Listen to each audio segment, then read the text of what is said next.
You ask Tiger to calculate.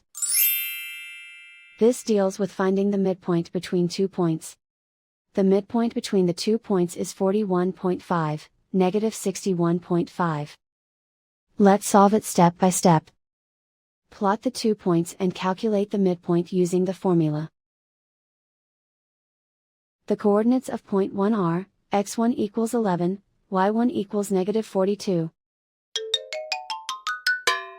The coordinates of point 2 are, x2 equals 72, y2 equals negative 81.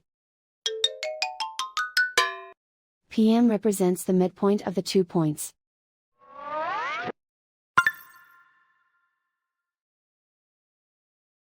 Use the x values in the midpoint formula to find the midpoints x. x1 equals 11. x2 equals 72.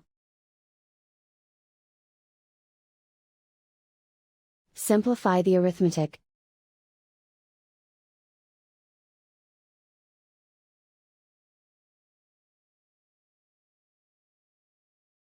Use the y values in the midpoint formula to find the midpoints y.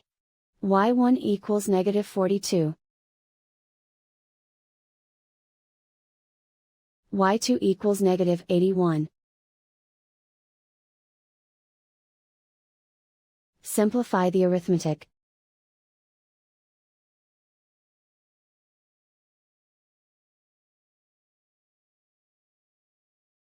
And so, the midpoint is 41.5, negative 61.5.